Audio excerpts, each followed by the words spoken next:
எல்லாருக்கும் வணக்கம். பங்களாதேஷ்க்கு எதிரான ஃபர்ஸ்ட் டெஸ்ட் மேட்ச் சென்னையில் நடந்தது. இதுல 280 ரன்கள் வித்தியாசத்துல இந்தியா ஜெயிச்சிட்டாங்க. இந்த வெற்றிக்கு முக்கியமான காரணமானவங்க 2 பேரு. ஒருத்தவர் ரவீந்திர ஜடேஜா, இன்னொருத்தவர் ரவிச்சந்திரன் அஸ்வின். இந்த 2 பேருமே பேட்டிங் மற்றும் பவுலிங் மூலமா அந்த அளவுக்கு கான்ட்ரிபியூட் பண்ணிட்டாங்க. ஆக்சுவலா 144 ரனுக்கு 6 விக்கெட் இழந்த போது இந்தியன் டீம் தவிச்சிட்டு இருந்தாங்க. அப்போ உள்ள வந்து இந்தியன் டீமை காப்பாத்தினாங்க. 199 ரன்ஸ் எக்ஸ்ட்ராவா சேர்த்து இந்தியன் டீமை வழி நடத்தினாங்கன்னு சொல்ல முடியும் 2 பேருமே. ஒருத்தவர் ஜடேஜாவை பொறுத்த வரைக்கும் செஞ்சுரி அடிச்சிருப்பாரு, ஜஸ்ட் மிஸ் ஆயிடுச்சு. 86 ரன்ஸ் இருக்கும்போது அவுட் ஆயிட்டாரு. அஸ்வின் தன்னுடைய 6வது டெஸ்ட் செஞ்சுரி அடிச்சிட்டாரு.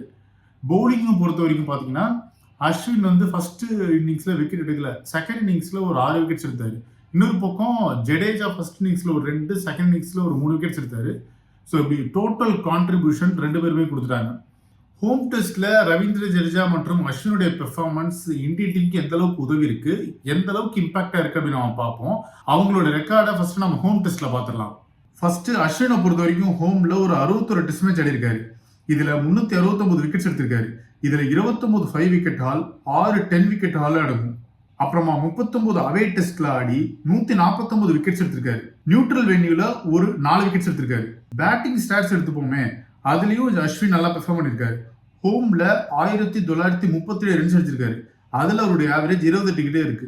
இதுல 400, 8 ஹாஃப் செஞ்சுரி அடங்கும். அவே டெஸ்ட்ல 1456 ரன்ஸ் அடிச்சிருக்காரு. இதுல அவருடைய ஆவரேஜ் 26. இதுல 2 செஞ்சுரி, 650 அடங்கும். அப்படியே நம்ம ஜடேஜாவுக்கு வருவோம். அவரு ஹோம்ல 45 டெஸ்ட் மேட்ச் ஆடிருக்காரு. இதுல 11 5 விக்கெட் ஹாலும் 2 10 விக்கெட் மேட்ச் ஹால் எடுத்திருக்காரு. அவே டெஸ்ட்ல 26 மேட்சஸ் ஆடி 76 விக்கெட்ஸ் எடுத்திருக்காரு. இதுல 2 5 விக்கெட் ஆல் அடங்கும். நியூட்ரல் வென்யூவை பொறுத்த வரைக்கும் 2 டெஸ்ட் மேட்சஸ்ல 5 விக்கெட்ஸ் எடுத்திருக்காரு. பேட்டிங் பார்க்கும்போது ஜடேஜா ஹோம் டெஸ்ட்ல 1910 ரன்ஸ் அடிச்சிருக்காரு. அதுல அவருடைய ஆவரேஜ் 40 கிட்ட இருக்கு. 3 செஞ்சுரி, 1350 அடங்கும். அவே டெஸ்ட்ல 1113 ரன்ஸ் அடிச்சிருக்காரு. அதுல அவருடைய ஆவரேஜ் 33 கிட்ட இருக்கு. இதுல 1 செஞ்சுரி, 8 ஹாஃப் செஞ்சுரி அடங்கும். இதுல இன்னொரு முக்கியமான விஷயம் என்னன்னா, வின்னிங் காஸ்ட்ல ஜடேஜாவும் அஸ்வினும் அந்த அளவுக்கு மிகப்பெரிய அளவில் கான்ட்ரிபியூட் பண்ணிருக்காங்க. அதாவது இவங்க 2 பேருமே பிளேயிங் லெவல்ல இருந்தா இந்தியன் டீம் அந்த அளவுக்கு மேட்ச் தோக்கவே இல்லை அப்படின்ற ஒரு ஸ்டாட் சொல்லுது. ஹோம் கண்டிஷன்ல இந்தியா வின் பண்ணும்போது அஸ்வின் 46 டெஸ்ட் மேட்ச் ஆடிருக்காரு.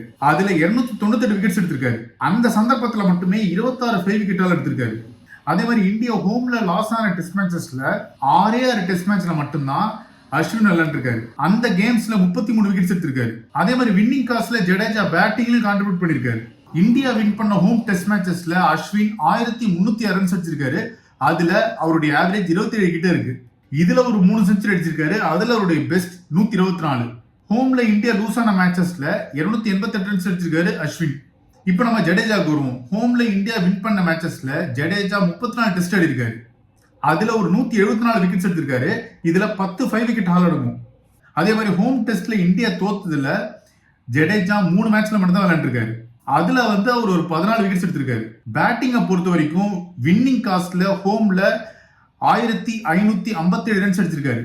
அதுல அவருடைய ஆவரேஜ் 46 கிட்ட இருக்கு. இதுல அவருடைய பெஸ்ட் பாத்தீங்கன்னா 175 ரன்ஸ். அதே மாதிரி ஹோம்ல இந்தியா தோத்த மேட்சஸ்ல ஜடேஜா 105 ரன்ஸ் அடிச்சிருக்காரு.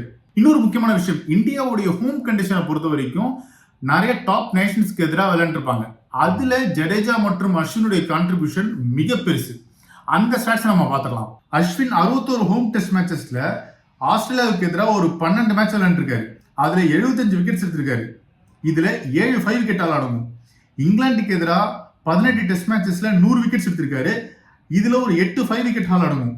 அதே மாதிரி இங்கிலாந்துக்கு எதிராக மட்டுமே 854 ரன்ஸ் அடிச்சிருக்காரு. அதுல அவருடைய ஆவரேஜ் 35.58.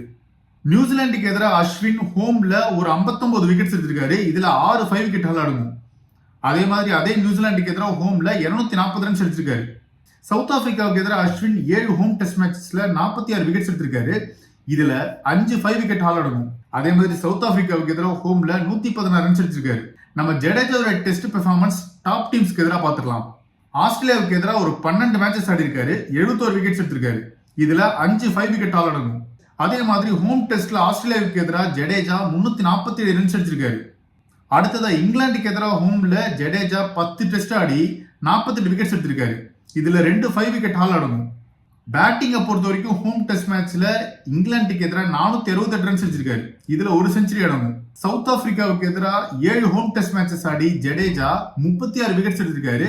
இதுல 2 5 விக்கெட்டால் அடங்கும். பேட்டிங்கை பொறுத்த வரைக்கும் சவுத் ஆப்பிரிக்காவுக்கு எதிராக ஹோம் டெஸ்ட் மேட்சஸ்ல 321 ரன்ஸ் அடிச்சிருக்காரு. அதுல அவருடைய பெஸ்ட் 91.